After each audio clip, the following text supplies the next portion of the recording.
Football দুনিয়ায় উত্থান পতন নতুন কিছু নয়, তবু কিছু গল্প থাকে যেগুলো একেবারেই সিনেমার মতো। এমনই এক গল্প ব্রাজিলিয়ান মিডফিল্ডার ক্যাসিমেরোর, যে খেলোয়াড় মাসখানেক আগেও বয়সের কারণে ওভাররেটেড এবং অবিক্রয়যোগ্য বলে হাস্যরসের শিকার হয়েছিল, আজ সেই আবার হয়ে উঠেছে ম্যানচেস্টার ইউনাইটেডের অবিচ্ছেদ্য অংশ। ফিরে এসেছে ব্রাজিল জাতীয় দলেও। নিজেকে হারিয়ে আবার ফিরে আসার লড়াইয়ে ক্যাসিমেরোর গল্প শোনাবো আজ সবাইকে। একটা সময় রিয়াল মাদ্রিদে ক্যাসিমেরো পরিচিত ছিল দ্য ট্যাঙ্ক হিসাবে।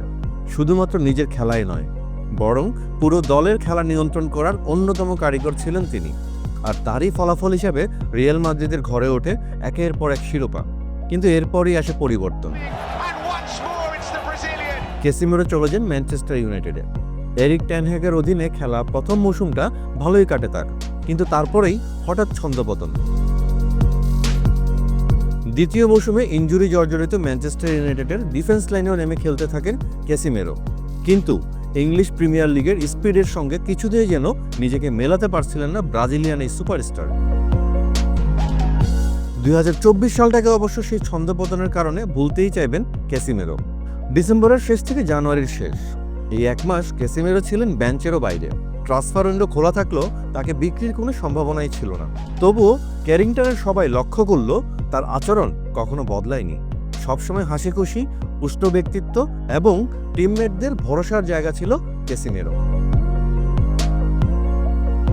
এরিক টেন হ্যাগ যাওয়ার পরে ম্যানচেস্টার ইউনাইটেডের ভারপ্রাপ্ত ম্যানেজার হিসেবে দায়িত্ব সামলান রুড ভ্যান নিস্টেলরয়। আর তার অধীনে ক্যাসিমেরো ওল্ড ট্রাফোর্ডে লিস্টার সিটির বিপক্ষে ম্যাচে জানান দেন যে তিনি এখনো ফুরিয়ে যাননি। স্প্যানিশ ভাষায় কথা বলা ভ্যান নিস্টেলরয় ছিলেন নতুন কোচিং সেটআপে ক্যাসিমেরোর অন্যতম ভরসা। তিনি ক্যাসিমেরোকে 4 ম্যাচেই শুরুর একাদশে খেলিয়েছিলেন।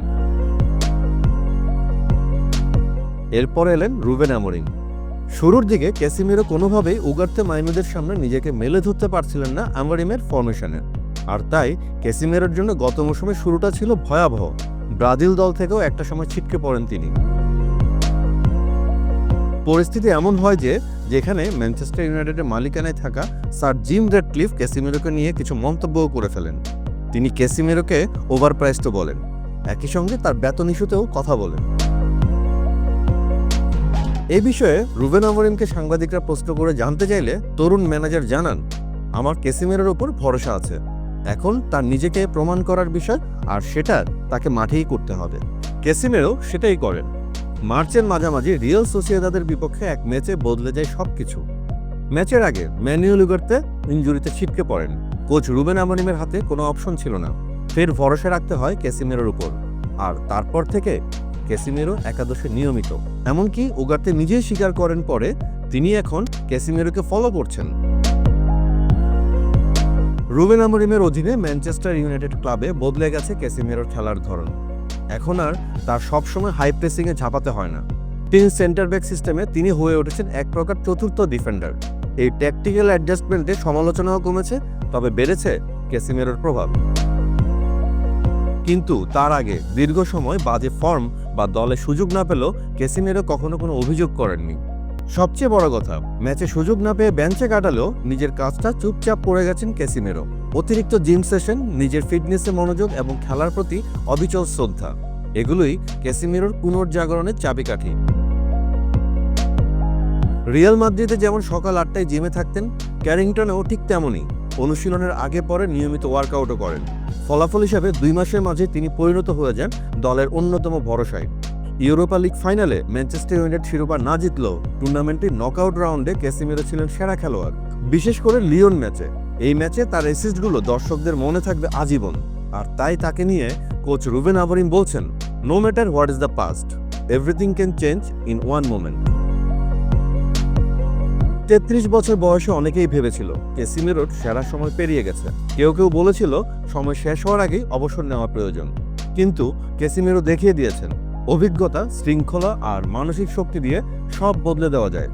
আর তারই ফল হিসেবে ব্রাজিল জাতীয় দলে নিজের হারানো স্থানও ফিরে পেয়েছেন।